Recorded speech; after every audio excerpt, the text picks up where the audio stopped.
तो चलिए दोस्तों, आज का वीडियो स्टार्ट करते हैं। वीडियो स्टार्ट करने से पहले आपको जानकारी दे दूं कि ये वीडियो केवल उन्हीं बच्चों के लिए है जो रीट एग्जाम की तैयारी कर रहे हैं। ठीक है, चाहे आप रीट लेवल 1 की तैयारी कर रहे हो, चाहे लेवल 2 की तैयारी कर रहे हो, या दोनों लेवल की तैयारी कर रहे हो, उन सभी बच्चों के लिए काफ़ी ज़्यादा इंपॉर्टेंट क्लास होने वाली है। ठीक है, इस क्लास के अंतर्गत मैं आपको साइकोलॉजी के टोटल 30 क्वेश्चन ऐसे क्वेश्चन कराऊंगा जो प्रीवियस ईयर एग्जाम में बहुत ज़्यादा रिपीट किए जाते हैं। ये मान लो कि बार बार इनको घुमा घुमा करके पूछे जाते हैं।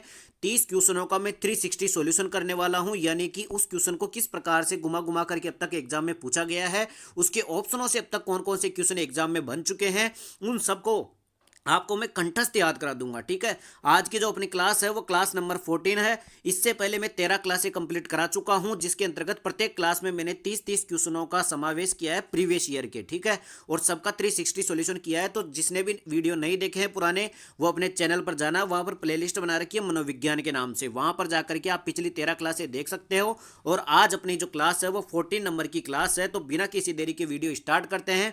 अगर आपने अभी तक चैनल को सब्सक्राइब नहीं किया तो चैनल को सब्सक्राइब कर दीजिए, और वीडियो पसंद आए तो वीडियो को लाइक भी कर देना। तो देखो दोस्तों, आज का हमारा पहला क्वेश्चन होगा वो क्वेश्चन नंबर 206 होगा। आप सबको पता है कि अपन ने प्रीवियस ईयर के 1000 क्वेश्चनों की एक पीडीएफ सॉल्यूशन कर रहे हैं, जिसमें प्रत्येक क्लास में अपन ने 30-30 क्वेश्चन सॉल्यूशन किया था। तो पिछली क्लासों के अंतर्गत अपन ने 205 तक सॉल्यूशन कर चुके थे। आज अपना क्वेश्चन नंबर 206 से स्टार्ट होगा। तो आज का हमारा पहला क्वेश्चन है क्वेश्चन नंबर 206।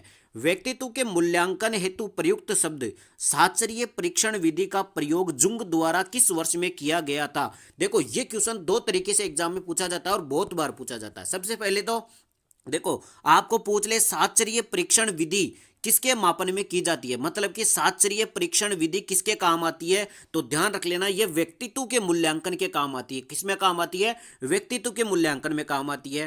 फिर दूसरा क्वेश्चन एग्जाम में पूछा हुआ है कि साचर्य परीक्षण विधि किसके द्वारा दी गई है। तो ध्यान रख लेना, यह जुंग के द्वारा दी गई है। यह भी काफी बार एग्जाम में पूछा जा चुका है। ठीक है, तो कुल मिलाकर के साचर्य परीक्षण विधि किसके द्वारा दी गई है? जुंग के द्वारा दी गई है। ये कौन सी विधि है? ये एक व्यक्तित्व मूल्यांकन की विधि है, यानी कि पर्सनैलिटी टेस्ट, एक टेस्ट है। ठीक है, और इसमें पूछा गया कि किस वर्ष किया गया था। तो ध्यान रख लेना, ये 1910 में किया गया था। ठीक है, तो कुल मिलाकर के एग्जाम में यहां से 3 क्वेश्चन बनेंगे। सबसे पहला क्वेश्चन पूछा हुआ है कि ये कब दिया गया था? 1910 में दिया गया था। इसके अलावा कौन सी विधि है? साचर्य परीक्षण विधि है। किस काम में आती है? व्यक्तित्व के मूल्यांकन में काम आती है। और किसके द्वारा दी गई है? जुंग के द्वारा दी गई है। सबसे ज्यादा क्वेश्चन ये जुंग का पूछा गया है कि किसके द्वारा दी गई है। ठीक है, आगे बढ़े, अगला क्वेश्चन देखते हैं भाई साहब। क्वेश्चन नंबर 207 और आज का हमारा सेकेंड क्वेश्चन। क्वेश्चन नंबर 207 क्या कहता है? निम्न में से कौन सा विकासात्मक कार्य उत्तर बाल्यावस्था के उपयुक्त नहीं है। मतलब ये कहना चाहता है कि कौन सा ऐसा कार्य है जो उत्तर बाल्यावस्था के उपयुक्त नहीं है, मतलब कि उत्तर बाल्यावस्था में कौन सा विकास नहीं होता है, कौन सा ऐसा काम है जो उत्तर बाल्यावस्था के दौरान नहीं होता है। तो ऑप्शन देखते हैं। सामान्य खेलों के लिए आवश्यक शारीरिक कुशलताएं सीखना, बिल्कुल सही बात है, क्योंकि अपनी जो बाल्यावस्था होती है इसी को प्ले एज कहा जाता है। तो सामान्य खेलों के लिए आवश्यक शारीरिक कुशलताएं सीखना बिल्कुल सही है। इसके अलावा पुरुषोचित या स्त्रियोचित सामाजिक भूमिकाओं को प्राप्त करना बिल्कुल गलत हो जाएगा। यहां पर वो पुरुषोचित और स्त्रियोचित, कुल मिलाकर के पुरुषों की तरफ और स्त्रियों की तरफ जो लगाव होता है, सामाजिक भूमिकाएं होती है, वो प्राप्त नहीं करता है बाल्यावस्था के अंतर्गत। ठीक है, और व्यक्तिगत निर्भरता प्राप्त करता है, बिल्कुल सही बात है। जब वो शैशवावस्था में होता है तो वो बिल्कुल माता पिता पर डिपेंड कर रहता है, लेकिन फिर वो उत्तर बाल्यावस्था में जाकर के व्यक्तिगत आत्मनिर्भरता प्राप्त कर लेता है। ये बिल्कुल सही कथन है। अपने हम उम्र बालकों के साथ रहना सीखता है, बिल्कुल सही बात है। कई बार एग्जाम में पूछ चुका है कि पीयर ग्रुप्स वाली एज किसको कहा जाता है। तो पीयर ग्रुप्स वाली एज किसको कहा जाता है? उत्तर बाल्यावस्था या बाल्यावस्था को कहा जाता है। इसी को गैंग एज भी कहा जाता है, क्योंकि बच्चे गैंग बना करके घूमते हैं। तो ये क्वेश्चन काफी ज्यादा इंपॉर्टेंट है, इसके सभी कथन बहुत ज्यादा इंपॉर्टेंट है। ठीक है, तो कुल मिलाकर के उत्तर बाल्यावस्था के दौरान कौन सा कार्य नहीं होता है? तो ध्यान रख लेना, पुरुषोचित या स्त्रियोचित सामाजिक भूमिकाओं को प्राप्त नहीं करता है। ठीक है, आगे बढ़े, अगला क्वेश्चन देखते हैं। आज का क्वेश्चन नंबर 3 और इस पीडीएफ का क्वेश्चन नंबर 208। देखो भाई साहब, अधिगम्य प्रयत्न एवं भूल के सिद्धांत का प्रतिपादन किसने किया? Very very important question. और आप सबने अगर पिछली क्लासें देख रखी होगी तो आपने इस क्वेश्चन को देखते ही इसका गर्दा उड़ा दिया होगा। ठीक है, मैंने इतनी बार कराया, आपको कंठस्थ याद हो गया होगा कि अधिगम के अंतर्गत एक सिद्धांत है प्रयत्न एवं भूल का सिद्धांत, या इसी को बोला जाता है प्रयास एवं त्रुटि का सिद्धांत। ठीक है, तो प्रयत्न एवं भूल का सिद्धांत किसने दिया था? ये दिया था थॉर्नडाइक ने। किसने दिया था? थॉर्नडाइक ने। अब यहां से इस क्वेश्चन से अपन पिछले साल के लगभग 15 से 20 क्वेश्चन कंप्लीट करने वाले हैं। सबसे पहले थॉर्नडाइक वैज्ञानिक को उठा लेते हैं। इस थॉर्नडाइक के कौन कौन से क्वेश्चन अब तक एग्जाम में पूछे जा चुके हैं। इसका सबसे ज्यादा जो क्वेश्चन पूछा जाता है वो पूछा जाता है इसका सिद्धांत। कौन सा सिद्धांत भाई? अधिगम के अंतर्गत इसने कौन सा सिद्धांत दिया था? तो इसने प्रयत्न एवं भूल का सिद्धांत या प्रयास एवं त्रुटि का सिद्धांत भी इसको कहा जाता है। सबसे ज्यादा ये क्वेश्चन पूछा जाता है। इसके अलावा इसका एक क्वेश्चन है कि इसने किस पर प्रयोग किया था? इसने बिल्ली पर प्रयोग किया था। यह क्वेश्चन भी काफी बार पूछा हुआ है। इसके अलावा थॉर्नडाइक का क्वेश्चन आता है कि अपनी जो शिक्षा मनोविज्ञान है, हम सभी जानते हैं कि मनोविज्ञान की बहुत सारी शाखाएं होती है, उसमें से शिक्षा मनोविज्ञान भी एक शाखा होती है। इस शाखा का जनक कौन था? शिक्षा मनोविज्ञान का जनक कौन था? वो भी थॉर्नडाइक ही था, ध्यान रख लेना, ठीक है। और इसी कारण से इसको प्रथम शैक्षिक मनोवैज्ञानिक भी कहा जाता है। प्रथम शैक्षिक मनोवैज्ञानिक किसको कहा जाता है? थॉर्नडाइक को कहा जाता है। काफी बार एग्जाम में पूछा हुआ क्वेश्चन है। इसके अलावा जब आप बुद्धि वाला चैप्टर पढ़ते हो अपने सिलेबस के अनुसार, तो उसमें थॉर्नडाइक ने बुद्धि का एक सिद्धांत दिया था। उस सिद्धांत का नाम है मल्टी फैक्टर इंटेलिजेंस। कौन सा वाला? बुद्धि का बहुतत्व का सिद्धांत। बुद्धि का बहुतत्व का सिद्धांत भी किसने दिया है? थॉर्नडाइक ने दिया है, ठीक है। और उत्तेजक और अनुकूलन का सिद्धांत, पिछली क्लास में अपने एक क्वेश्चन आया था, उत्तेजक और अनुकूलन का सिद्धांत किसने दिया था? वो भी किसने दिया था? थॉर्नडाइक ने दिया था, ठीक है। ये सारे क्वेश्चन है जो थॉर्नडाइक के अभी तक एग्जाम में पूछे जा चुके हैं, ठीक है। इसके अलावा एक ऑप्शन में वॉटसन। वॉटसन के बारे में आप सभी जानते हो, मैंने खूब बता रखा है भाई। व्यवहारवाद का जनक किसको कहा जाता है? वॉटसन को कहा जाता है। और इसी ने अपने एक 11 या 12 साल के बच्चे पर, उसका क्या नाम था? अल्बर्ट नाम का एक बच्चा था, उसके ऊपर प्रयोग किया था वॉटसन ने, ठीक है। और पूरा नाम क्या है इसका? जेबी वाटसन है। कौन है? जेबी वाटसन, ठीक है। ये किसको मानता है? ये व्यवहार को मानता है भाई। अपनी जो मनोविज्ञान है वह व्यवहार का अध्ययन करती है, ठीक है। इसके अलावा दूसरा ऑप्शन दे रखा पावलोव। पावलोव के अभी तक कौन कौन से एग्जाम में क्वेश्चन पूछ चुका है? एक क्वेश्चन तो पूछ चुका है कि इसका सिद्धांत कौन सा, अधिगम में ये कौन सा सिद्धांत दिया था? तो इसने दिया था शास्त्रीय अनुबंधन का सिद्धांत या प्राचीन अनुबंधन का सिद्धांत, ठीक है। सबसे ज्यादा क्वेश्चन ये पूछा जाता है। इसके अलावा पूछा जाता है कि इसने किस पर प्रयोग किया था? तो इसने कुत्ते पर प्रयोग किया था। किस पर प्रयोग किया था? कुत्ते पर प्रयोग किया था। कहां का रहने वाला है? रूस का रहने वाला है, ठीक है। किस पर प्रयोग किया था? कुत्ते पर प्रयोग किया था। कहां पर रहने वाला है? रूस का रहने वाला है। ये सारे क्वेश्चन है पावलोव के, ठीक है, सबसे ज्यादा एग्जाम में। इसके अलावा एक गुथ्री है। गुथ्री के बारे में आपने सुना होगा। अपनी जो आदतें होती है ना, चाहे पुरानी आदत को छुड़ाना हो चाहे नई आदत को ढालना हो, इसके बारे में यानी अपनी हैबिट्स या आदत के बारे में सबसे ज्यादा कौन बात करता है? वो एडविन गुथ्री बात करता है। कौन बात करता है? गुथ्री बात करता है। सबसे ज्यादा क्वेश्चन गुथ्री का यही पूछा गया है। आगे बढ़े, अगला क्वेश्चन देखते हैं। Question number 209। आज का क्वेश्चन नंबर लगभग 64 क्वेश्चन होगा, ठीक है। तो क्वेश्चन नंबर 209 क्या कहता है? निम्न में से कौन सा मत अंतर्दृष्टि द्वारा सीखने की व्याख्या करता है? बताओ भाई साहब। अपन सब ने काफी बार पढ़ चुके हैं। पिछली क्लासों के अंतर्गत मैंने जब एक क्वेश्चन कराता हूं तो उसके सारे क्वेश्चन जब तक एग्जाम में जो भी पूछे गए हो सारे करवाता हूं, ठीक है। तो अंतर्दृष्टि द्वारा सीखना यानी कि अधिगम के अंतर्गत एक सिद्धांत है जिसको बोला जाता है अंतर्दृष्टि एवं सूझ का सिद्धांत। अंतर्दृष्टि एवं सूझ का सिद्धांत, यह सिद्धांत किसने दिया था? यह दिया था कोहलर ने। किसने दिया था? कोहलर ने। और ये किस संप्रदाय पर आधारित है? यह है आधारित गेस्टाल्टवाद पर। किस पर? गेस्टाल्टवाद पर, ठीक है। तो ये तो हो गया इस क्वेश्चन का आंसर है। इसके अलावा यहां से कौन कौन से क्वेश्चन बनते हैं? सबसे पहले गेस्टाल्टवाद को ले लेते हैं भाई। गेस्टाल्टवाद संप्रदाय किसने दिया था? गेस्टाल्टवाद की थ्योरी किसने दी थी? तो 3 वैज्ञानिक है। कौन कौन? एक तो कोहलर है, इसके अलावा एक वर्दीमर है, और एक कौन है? अपने कोपका है, ठीक है। एक तो कोहली है, एक वर्दी है, और एक कोपका है, यानी कोप्ता याद रख लेना आप, ठीक है, कोप्ता है, ठीक है। तो 3 मनोवैज्ञानिक है जिनके द्वारा गेस्टाल्टवाद की थ्योरी दी गई थी। और ये थ्योरी किस घटना पर आधारित है? 5-5 घटना पर आधारित है। ये भी कई बार एग्जाम में पूछा जा चुका है। इसके अलावा इन्हीं 3 मनोवैज्ञानिकों में से एक कोहलर थे। उन कोहलर ने एक अधिगम का सिद्धांत दिया था, उसका नाम था अंतर्दृष्टि द्वारा या अंतर्दृष्टि एवं सूझ का सिद्धांत। कौन सा था? अंतर्दृष्टि एवं सूझ का सिद्धांत, जिस पर किस पर प्रयोग किया गया था? चिंपांजी पर प्रयोग किया गया था। यह भी एग्जाम में पूछा हुआ क्वेश्चन है, ठीक है। ये सारे क्वेश्चन एग्जाम में अभी तक पूछे जा चुके हैं। किसके बारे में? गेस्टाल्टवाद के बारे में।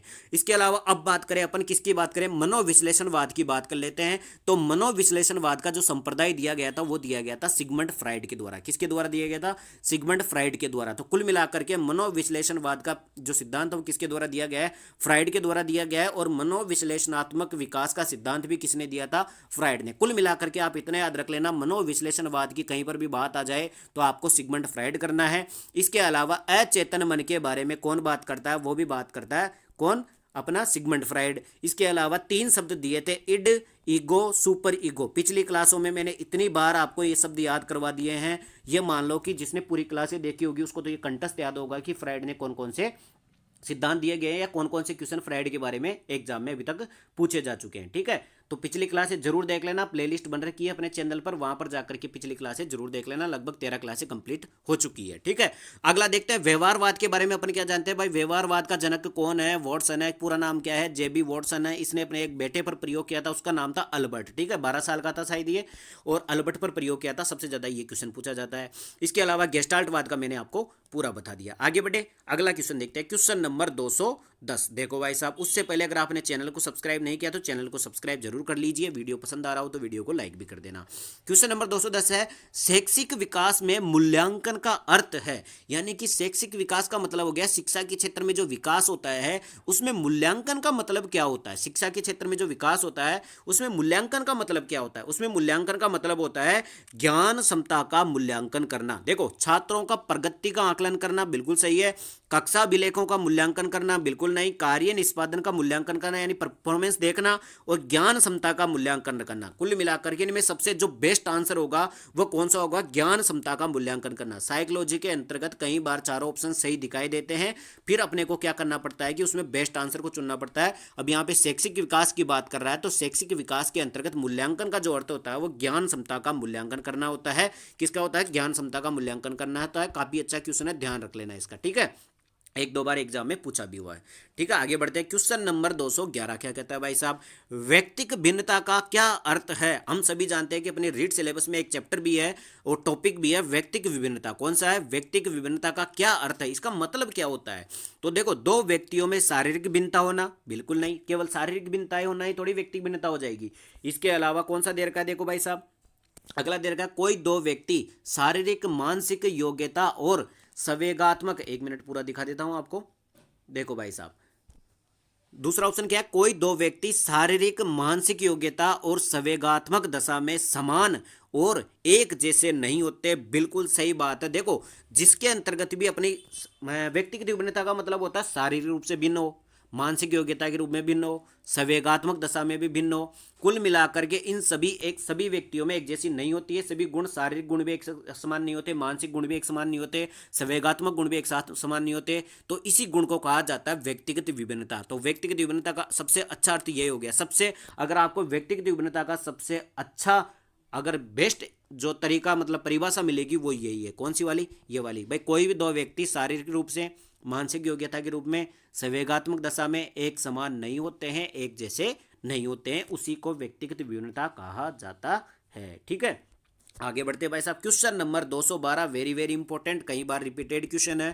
क्वेश्चन नंबर 212 कहता है, पाउलाओ ने सीखने के अनुबंधन प्रतिक्रिया सिद्धांत का प्रतिपादन पर प्रयोग करके किया था। आपको 1000 बार मैंने बता दिया कि पाउलाओ के कौन कौन से क्वेश्चन पूछे जाते हैं। भाई, इसका सिद्धांत कौन सा है? इसका सिद्धांत है शास्त्रीय अनुबंधन का सिद्धांत या प्राचीन अनुबंधन का सिद्धांत।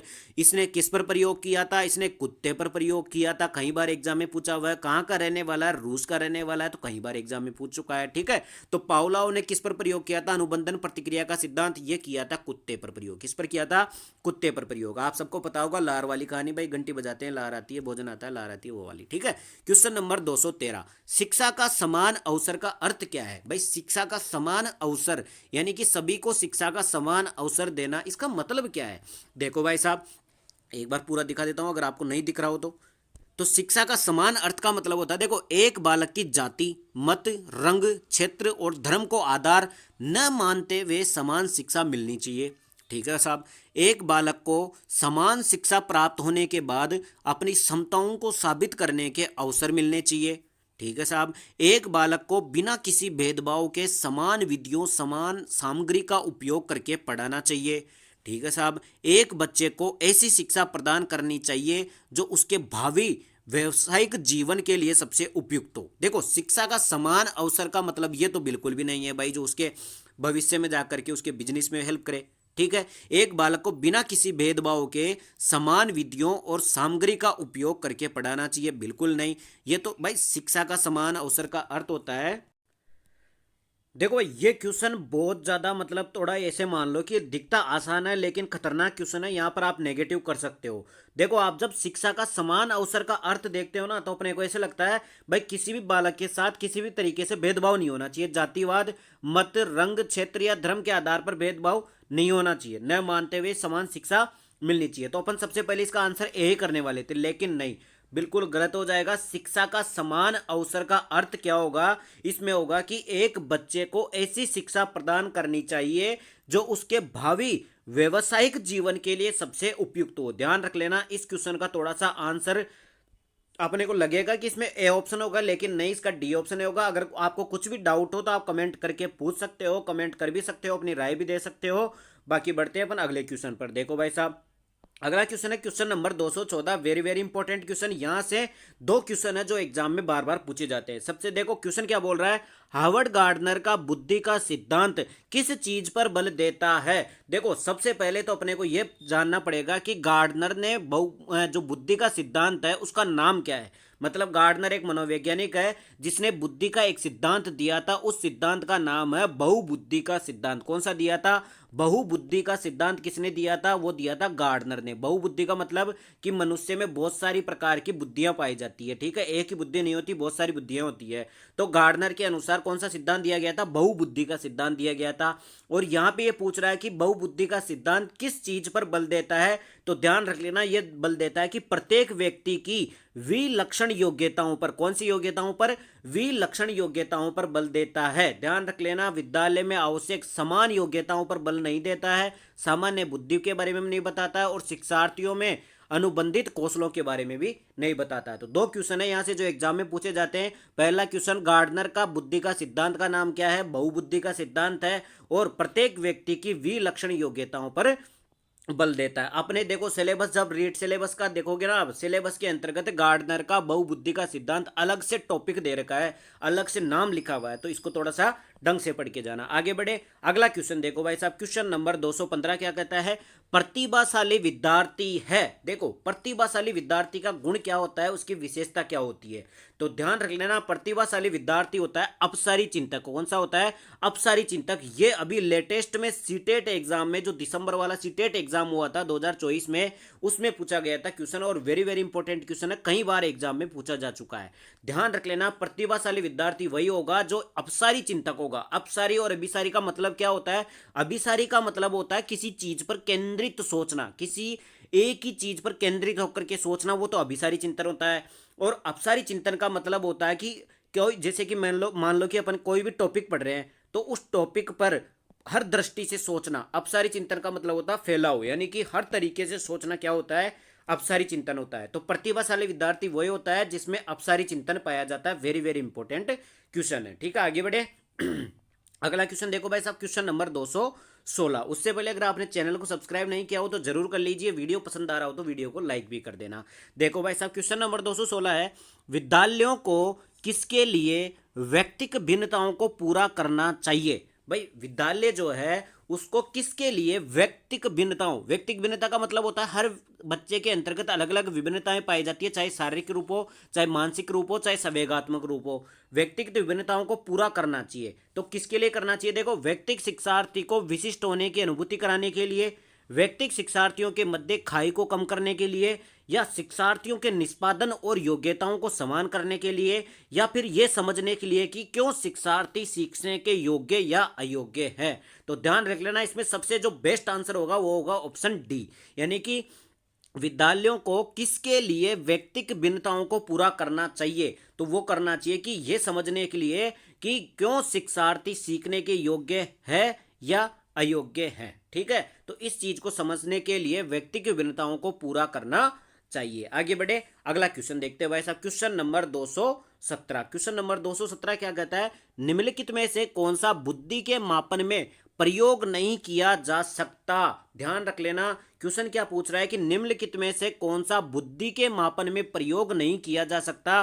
तो प्रश्न का उत्तर देने में लगने वाला समय, विद्यार्थी की अनुकूलन क्षमता, और विद्यार्थी की शिक्षक का ध्यान आकर्षित करने की योग्यता। ध्यान रख लेना, बुद्धि के मापन में कौन सी चीज प्रयोग नहीं की जा सकती, वो नहीं की जा सकती, विद्यार्थी की शिक्षक का ध्यान आकर्षित करने की जो योग्यता होती है, इसको शामिल नहीं किया जाता है। तो निम्नलिखित में से कौन सा बुद्धि के मापन में प्रयोग नहीं किया जाता है कि कोई विद्यार्थी किसी शिक्षक का ध्यान आकर्षित करने की जो योग्यता होती है उसको बुद्धि के मापन में शामिल नहीं किया जाता है। ध्यान रख लेना, ठीक है। अच्छा क्वेश्चन है थोड़ा। इसके बाद में आगे बढ़ते हैं, अगला क्वेश्चन देखो भाई साहब, क्वेश्चन नंबर 218। देखो भाई क्वेश्चन नंबर 218 क्या कह रहा है, देखो एक सेकंड। क्वेश्चन नंबर 218 है, निम्न में से कौन सा मूल्यांकन का प्रकार नहीं है। देखो हम सभी जानते हैं कि मूल्यांकन, मापन और आकलन तीन चीजें होती है। इवैल्यूएशन, मेजरमेंट और असेसमेंट तीन चीजें होती है। इसमें पूछ रहा है कि कौन सा मूल्यांकन का प्रकार नहीं है, तो ध्यान रख लेना। देखो मूल्यांकन दो प्रकार का होता है, एक तो होता है योगात्मक और एक होता है निर्माणात्मक या रचनात्मक। ठीक है, तो योगात्मक मूल्यांकन होता है, एक निर्माणात्मक या रचनात्मक मूल्यांकन होता है, और एक होता है CCC। कौन सा होता है? CCE। इसका मतलब होता है कि सतत और व्यापक मूल्यांकन। कौन सा होता है? सतत और व्यापक मूल्यांकन। तो कुल मिलाकर के मूल्यांकन के तीन प्रकार होते हैं, एक तो रचनात्मक मूल्यांकन, एक योगात्मक मूल्यांकन और एक सतत एवं व्यापक मूल्यांकन। लेकिन मानक अलग चीज होती है, मानक अलग, मापन होता है यहाँ पर, मानक नहीं होगा यहाँ पर, मापन होगा। ठीक है, मापन एक अलग चीज होती है, मेजरमेंट अलग होता है। जैसे अगर आपको मैं बेस्ट एग्जांपल दूं मापन और मूल्यांकन का अंतर अगर आपको जानना हो, तो जैसे कि आप बाजार से 12 सड़े हुए आम लेकर आए। क्या लेकर के आए? 12 सड़े हुए आम लेकर के आए। तो इसमें से जो 12 है ना, ये तो दर्शाता है मापन को, यानी मेजरमेंट को। जो संख्या दर्शाती है ना भाई कितनी लेकर के आए, वो तो दर्शाती है मापन को। और सड़े हुए आम, सड़े आम, कैसे आम? सड़े आम, ये दर्शाता मूल्यांकन को। मतलब कि उसकी स्थिति कैसी है, अच्छा है, बुरा है, कैसा है, वो बताता है मूल्यांकन को। ठीक है, तो मापन और मूल्यांकन में मेजर ये अंतर होता है। आगे बढ़े, अगला क्वेश्चन देखते हैं, क्वेश्चन नंबर 219। क्वेश्चन नंबर 219 क्या कहता है भाई? शैशव काल की अवधि है। हम सभी जानते हैं कि चार अवस्थाएं होती है, शैशवावस्था, बाल्यावस्था, किशोरावस्था और प्रौढ़ावस्था। इसमें शैशव अवस्था या शैशव काल की जो अवधि होती है वो होती है जन्म से लेकर के 2 वर्ष तक। ढंग से क्वेश्चन करके आना, कहीं जन्म से लेकर के 1 वर्ष मत कर देना। इसमें आंसर होगा जन्म से लेकर के 2 वर्ष तक। ये तो नॉर्मल क्वेश्चन है, लेकिन बहुत बार एग्जाम में पूछा हुआ क्वेश्चन है। आगे बढ़े, अगला क्वेश्चन देखो भाई साहब, क्वेश्चन नंबर 220 क्या कहता है?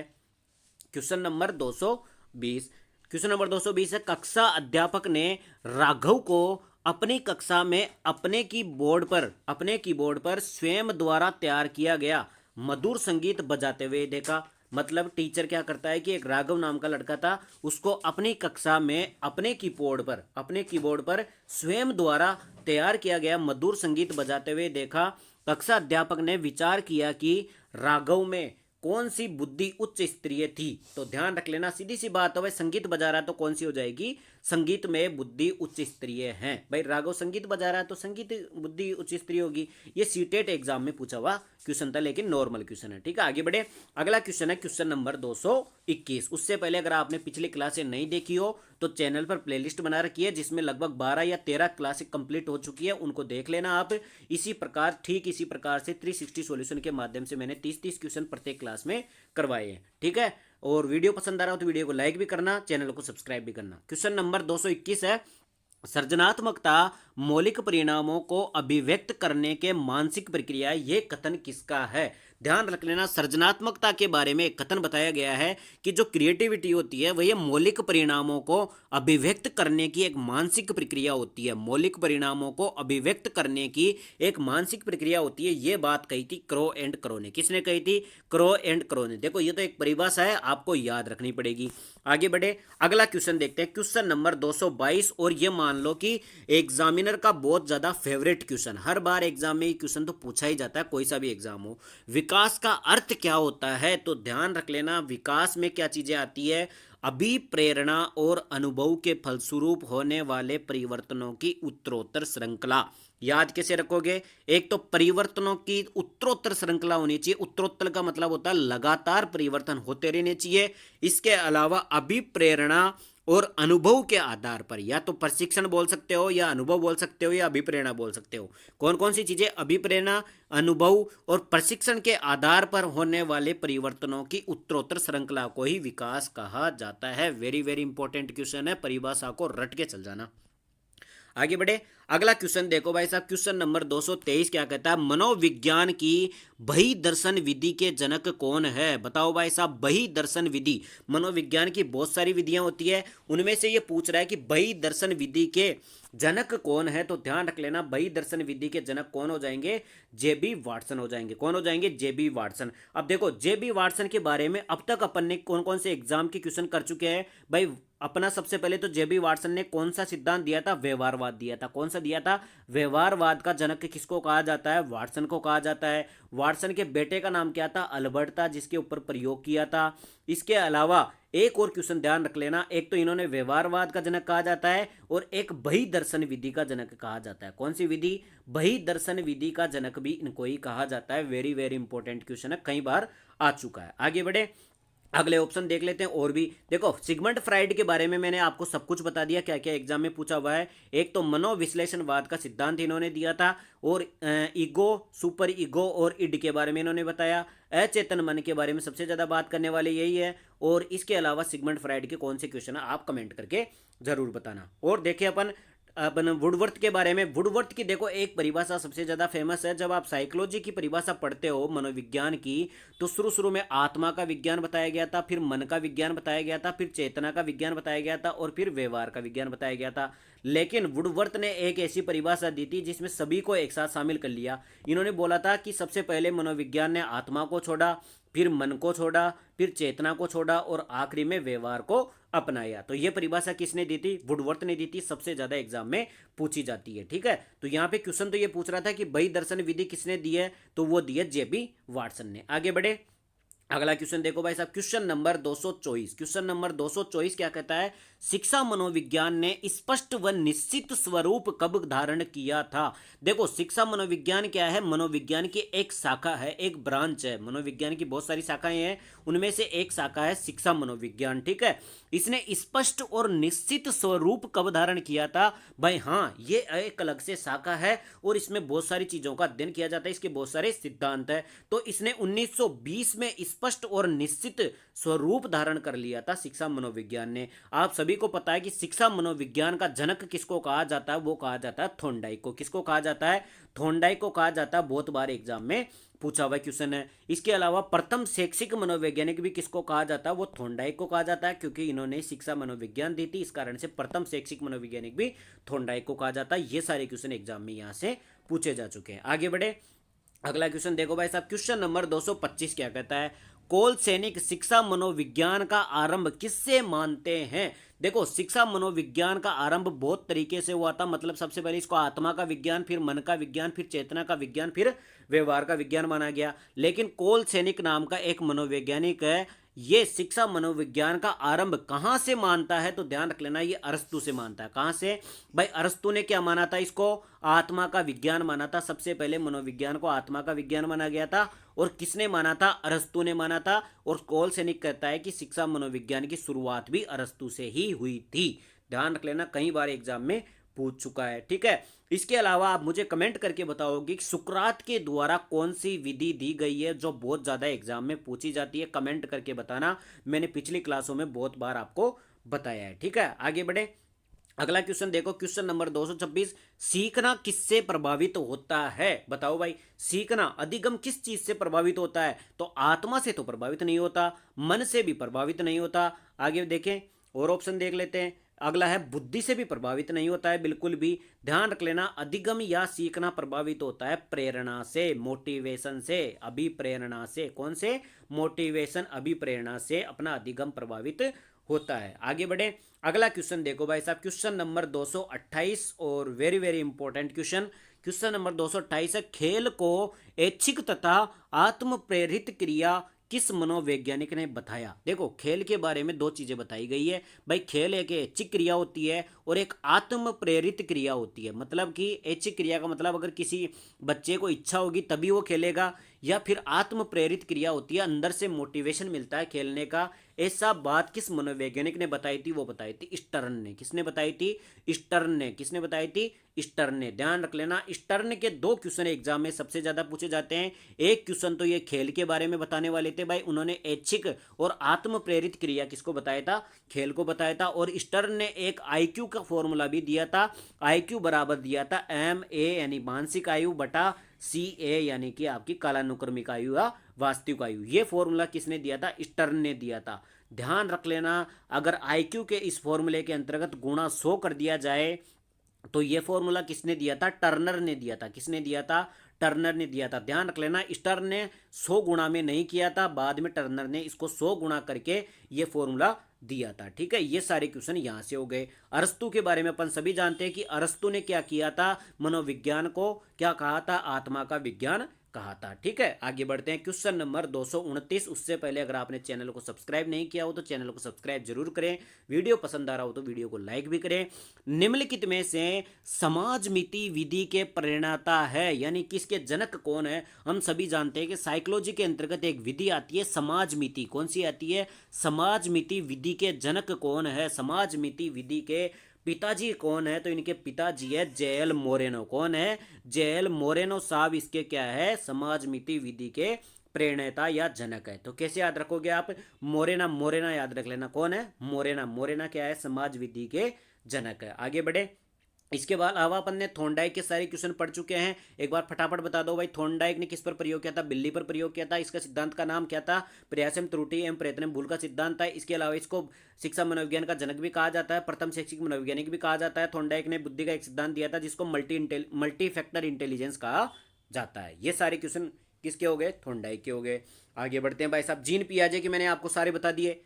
जीन पियाजे के बारे में इन्होंने कौन सा सिद्धांत दिया था, संज्ञानात्मक विकास का सिद्धांत दिया था। 4 अवस्थाएं बताई थी, कौन कौन सी बताई थी, sensory motor skill, pre operational, operational और फॉर्मल स्टेज, 0 से 2 वर्ष, इसके बाद में 3 से 8 वर्ष, इसके बाद में 8 से 12 वर्ष, फिर 13 से 18 वर्ष या 19 वर्ष। ये सारे क्वेश्चन जीन पियाजे के हैं और एक स्कीमा शब्द भी इन्होंने दिया था। ये सारे क्वेश्चन जीन पियाजे के एग्जाम में पूछे हुए क्वेश्चन है। आगे बढ़े, अगला क्वेश्चन देखो भाई साहब, क्वेश्चन नंबर 230। बालकों में खेलों से विकसित होने वाली शक्तियां है। भाई खेलों से बालकों में कौन कौन सी शक्तियां विकसित होती है, सीधी सी बात है, शारीरिक शक्तियां भी विकसित होती है, मानसिक शक्तियां भी विकसित होती है, सामाजिक शक्तियां भी विकसित होती है, यानी कि उपयुक्त सभी खेल के माध्यम से सारी प्रकार की शक्तियां विकसित होती है। आगे बढ़ते हैं भाई साहब, क्वेश्चन नंबर 231। क्वेश्चन नंबर 231 है, मारिया मोंटेसरी पद्धति। मारिया मोंटेसरी पद्धति में शिक्षा किस माध्यम से दी जाती है।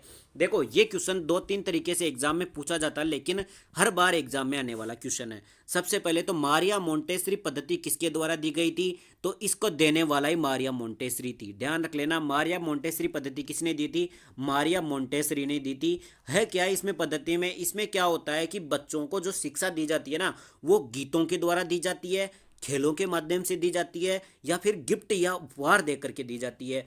तो कुल मिलाकर के खेलों के माध्यम से, गीतों के माध्यम से और उपहारों के माध्यम से, उपयुक्त सभी के माध्यम से मारिया मोंटेसरी पद्धति में शिक्षा प्रदान की जाती है। आगे बढ़े, अगला क्वेश्चन देखते हैं, क्वेश्चन नंबर 232। निम्नलिखित में से अधिगम का सिद्धांत नहीं है। बताओ भाई कौन सा सिद्धांत अधिगम का सिद्धांत नहीं है।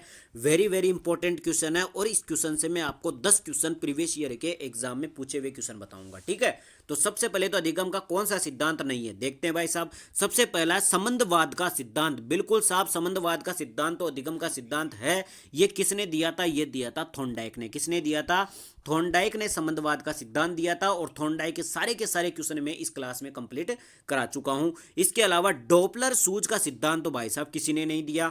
अनुकूलित अनुक्रिया का सिद्धांत हम सभी जानते हैं कि अनुकूलित अनुक्रिया यानी कि सीआर थ्योरी किसने दी थी, ये दी थी अपने पावलोव साहब ने। किसने दी थी, पावलोव ने। पावलोव के सारे क्वेश्चन में आपको बता चुका हूं। पुनर्बलन का सिद्धांत किसने दिया था, ये दिया था बीएफ स्किनर ने। किसने दिया था, बीएफ स्किनर ने। और बीएफ स्किनर के बारे में भी मैंने आपको सारे कुछ जितने भी प्रश्न एग्जाम में है वो पूछे गए हैं, वो सारे बता चुका हूं। ठीक है, तो कुल मिलाकर के अधिगम का कौन सा सिद्धांत नहीं है, वो नहीं है डॉपलर का सूज का सिद्धांत है। अपने को पता है कि जो अधिगम का सिद्धांत था उसका नाम था अंतर्दृष्टि एवं सूज का सिद्धांत। कौन सा था, अंतर्दृष्टि एवं सूज का सिद्धांत था, डॉपलर का सूज का सिद्धांत नहीं था। आगे बढ़ते हैं भाई साहब, क्वेश्चन नंबर 233 आज का लगभग अपना सेकंड लास्ट या थर्ड लास्ट क्वेश्चन है। ठीक है, क्वेश्चन नंबर 233 है, वह प्रथम अमेरिकी मनोवैज्ञानिक जिसने पशुओं पर सर्वप्रथम प्रयोग किया था। बताओ भाई साहब, अमेरिका का ऐसा कौन सा मनोवैज्ञानिक है जिसने पशुओं पर सबसे पहले प्रयोग किया था, वो किया था थॉर्नडाइक ने। ध्यान रख लेना, थॉर्नडाइक ने पशुओं पर सबसे पहले प्रयोग किया था। और आप जानते हो कि अधिगम का सिद्धांत कौन सा दिया था, प्रयास एवं त्रुटि का सिद्धांत बिल्ली पर प्रयोग किया था। प्रथम शैक्षिक मनोवैज्ञानिक शिक्षा मनोविज्ञान का जनक है, और मल्टी फैक्टर इंटेलिजेंस थ्योरी भी दी थी। ये सारे क्वेश्चन हो गए थॉर्नडाइक के। इसके अलावा पावलोव के सारे बता चुका हूँ। कुत्ते पर प्रयोग किया था, रूस का रहने वाला था, शास्त्रीय प्राचीन अनुबंधन का सिद्धांत था, और सीआर थ्योरी यानी अनुकूलित अनुक्रिया का सिद्धांत इसने दिया था। कॉलर के बारे में अपन सभी जानते हैं, गेस्टाल्टवाद थ्योरी पर आधारित था, फाई घटना पर आधारित था, अंतर्दृष्टि एवं सूझ का सिद्धांत इसने दिया था। और किस पर प्रयोग किया था? चिंपांजी पर प्रयोग किया था। आगे बढ़े, अगला क्वेश्चन देखते हैं, क्वेश्चन नंबर 234, आज का हमारा सेकंड लास्ट क्वेश्चन यानी 29वां क्वेश्चन है आज का। ठीक है, क्वेश्चन नंबर 234 है, निम्नलिखित में से कौन सा मनोवैज्ञानिक का मनोविज्ञान बंद मनोविज्ञान या संयोजनवाद कहलाता है? ध्यान रख लेना, कनेक्टिनिज्म या संयोजनवाद, कनेक्टिनिज्म या संयोजनवाद का सिद्धांत किसने दिया था? वो दिया था थॉर्नडाइक ने। ध्यान रख लेना, जो प्रयास एवं त्रुटि का सिद्धांत है, प्रयत्न एवं भूल का सिद्धांत है, उसी को संयोजनवाद का सिद्धांत भी कहा जाता है। तो संयोजनवाद के बारे में किसने बताया था? थॉर्नडाइक ने बताया था। और थॉर्नडाइक के सारे क्वेश्चन मैं करा चुका हूँ, कॉलर के अभी जस्ट मैंने बताए थे। और स्किनर के बारे में अपन सभी जानते हैं, पूरा नाम बीएफ स्किनर है, अमेरिका का रहने वाला था, क्रिया प्रसूत अनुबंधन का सिद्धांत दिया था, पुनर्बलन का सिद्धांत भी कहा जाता है, और इसने प्रोग्राम्ड अभिक्रमित अनुदेशन या क्या बोलते हैं उसको, अभिक्रमित अनुदेशन का मतलब जो सिद्धांत था वो भी दिया था। किसने? स्किनर ने। आज का हमारा आखिरी क्वेश्चन, उससे पहले अगर आपने चैनल को सब्सक्राइब नहीं किया हो तो जरूर कर दीजिए, वीडियो पसंद आया तो वीडियो को लाइक भी करना। आखिरी क्वेश्चन है, गेस्टाल्ट के सिद्धांत का शिक्षा में अनुप्रयोग है। हम सभी जानते हैं कि गेस्टाल्ट का जो सिद्धांत है वो किसके द्वारा दिया गया है? कोहलर, वर्दीमर और कोपका के द्वारा दिया गया है। 3 मनोवैज्ञानिक है। किस घटना पर आधारित है? फाई घटना पर आधारित है। अब ये पूछ रहा है कि गेस्टाल्टवाद के सिद्धांत का शिक्षा में क्या अनुप्रयोग है? तो ध्यान रख लेना, इसका शिक्षा में अनुप्रयोग है कि स्थिति का स्पष्ट संगठन भी करता है, अधिगम स्तर के अनुकूल परिस्थितियों का निर्माण भी करता है, स्वक्रिया द्वारा खोज हेतु प्रोत्साहन भी करता है। स्वक्रिया द्वारा खोज ही तो करता है, जब वो चिंपांजी पर प्रयोग कर रहा था तो चिंपांजी ने खुद का दिमाग लगाया और उसने फिर उसका रास्ता ढूंढा था। तो गेस्टाल्टवाद का सिद्धांत शिक्षा में निम्न प्रकार उपयोग करता है, स्थिति को स्पष्ट भी करता है, अधिगम स्तर के अनुकूल परिस्थितियों का निर्माण भी करता है, और स्वक्रिया द्वारा खोज हेतु प्रोत्साहन भी करता है। तो इसका हो जाएगा उपयुक्त सभी। ये हो गए अपने आज के टोटल कितने क्वेश्चन? 30 क्वेश्चन। आपको मैं उम्मीद करता हूं कि क्लास बहुत अच्छी लगी होगी। ये क्लास बहुत ज़्यादा इंटरेस्टिंग थी, मेरे को भी मजा आया। इसमें पूरा का पूरा डाटा मैंने आपको चौपड़ दिया, ये मान लो दिमाग पे छप गया होगा आपको। ठीक है, तो मिलते हैं कल सुबह 7 बजे। अपनी कौन सी क्लास हो जाएगी? 15वीं क्लास कल होगी सुबह 7 बजे। अगर चैनल को सब्सक्राइब नहीं किया तो चैनल को सब्सक्राइब जरूर कर देना, तभी आपके पास नई वीडियो का नोटिफिकेशन पहुंच पाएगा। पिछली क्लासें नहीं देखी है तो अपने चैनल पर जाना, वहां पर मैंने प्लेलिस्ट बना रखी है साइकोलॉजी के नाम से, वहां पर जाकर के पिछली जो 13 क्लासें हो चुकी है वो भी देख लेना। मैंने ठीक इसी प्रकार से 30 क्वेश्चनों का वहां पर जिक्र किया था, 360 सोल्यूशन करवाया था। ठीक है, तो मिलते हैं कल सुबह 7 बजे। चैनल को सब्सक्राइब जरूर करना, वीडियो पसंद आए तो वीडियो को लाइक करना, कुछ भी दिक्कत हो तो कमेंट कर सकते हो। धन्यवाद।